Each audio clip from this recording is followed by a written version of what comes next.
Hi everyone. Hi to all my sewing and designing friends. This is Marcy Tilton and I'm in my Oregon studio today.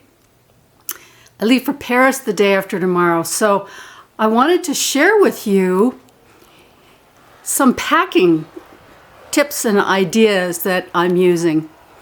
First of all, this morning Katherine and I had our final go through of what gets to go in the suitcase and what stays home. And it was fun, so I'll share more about that in a minute, but what you're looking at now is the rack. Over here is what I'll wear on the plane. That's always the first thing I try to get figured out. Once I have that figured out, the rest can fall into place. And then I wanted to share with you what happened to the t-shirt that I was cutting in the last video, and to kind of share some of the things, what worked, what didn't work. It went together very, very fast. I ended up cutting one sleeve. Well, let me back up a little bit. The whole garment is cut on the bias, front and back. And that was easy. Just no different than sewing on a regular knit. I decided that I would do one sleeve contrast, so I used the Venetian print. And the other sleeve I cut on the, so that the stripes are on the lengthwise grain going around the body. And then the big change was I'd originally planned to use a contrast band at the neck. When I got it sewed on, it was not making me happy. So what I ended up using is what you see here, which is the fabric had a great selvage, so I just used the selvage at the neckline. And here the stripes are going up and down.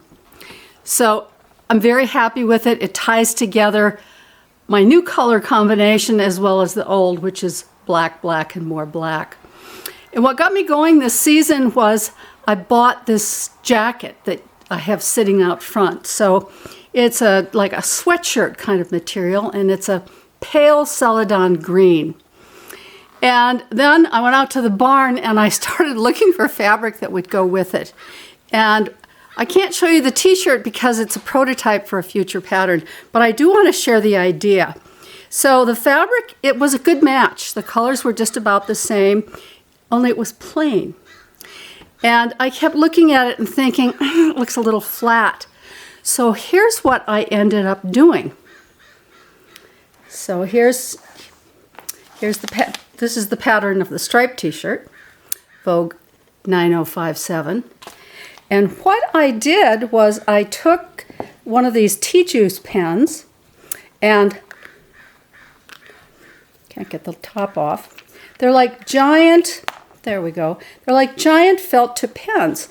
And I simply randomly, arbitrarily, not too close, not too far apart, put dots on the fabric, and I put the dots on the fabric after the pattern pieces were cut out, but before they were sewed together. So now I've got one t-shirt number 1, t-shirt number 2, and I've got a great cozy jacket that it will work with. The other pieces I made, and again, I'm sorry I can't show the whole garment, but I used the same tunic, only sleeveless, and I cut it in a pattern. Let me pull that out. Cut it in a patterned fabric. So this now acts as a layering piece. So this is again the same kind of celadon greeny blue. And in response to an assignment I have from Vogue Pattern Magazine, I did a linen shirt. I'm only going to show you the collar because I've done the same garment for summer and winter using variation on a theme in an upcoming Vogue pattern. The rest of the pieces, I've got 4 pairs of pants, gray, black, black, and kind of a green that brings all the greens together. I've got a couple of a black and an ivory sleeveless. These are like little underlayment pieces that can be layered under the shirts and jackets. And then a group of t-shirts. Most of them purchased. Seems like I spend most of my time sewing for Vogue these days. A vest, 3 black shirt jackets, 1 white shirt just for fun, a cashmere sweater. This is actually ends up being my bathrobe. And then the very key pivotal piece is my black raincoat. And for me, the coat, everything has to go with the coat. So I'll back up so you can see the coat. So this, all the pieces layer under the coat. The coat is slippery, so it slides off and on easily. It's got great big pockets. And I'm just about ready to put the pieces into the suitcase. I use these packing units from Eagle Creek. So here we are. One more look for you at the rack. So there's shirts, black shirts in 3 different weights, 3 different black t-shirts in different weights, a gray t-shirt, the Celadon blue-green pieces, and then my handbag this time. This is a new groom handbag, and I love it. It's like a pony skin zebra stripe. I figured the ladies on our tour will be able to find me easily if they can spot that backpack on my back.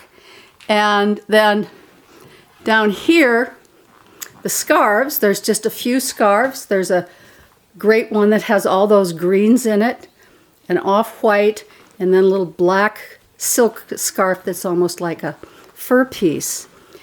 Now let me show you what Katherine and I did. Oops, come back. So let's see if we can focus on that. What we did was we photographed each other as we tried on pieces that worked, because what I said to her is, all this stuff goes into my suitcase and then I get to Paris and I forget what goes with what. So this way we have a whole series of little shots of ourselves on the phone, and if I'm in a hurry in the morning and want to get out fast, I can just look at the phone and I'm good to go. So in fact, I am good to go, leaving in 2 days. And let me finish by just showing you, this was from Threads magazine back in 2002. Let's see if I can focus it. That might be better. This was a travel wardrobe that used exactly the same principles as I'm talking about today. A few pairs of pants, some tops, a jacket or vest, and the coat that goes over everything. And back in those days, I was still carrying a backpack. So you can see here in the picture is another version of that groom backpack. So I hope this inspires you. We'd love to have you join us on our Paris trips one day. We have openings in the October, 2 openings in the October trip, and plenty of openings in November. Come join us. I'll be blogging and posting from Paris, and hope you're having a wonderful spring. Happy sewing from my studio to yours. Paris wardrobe coming right up.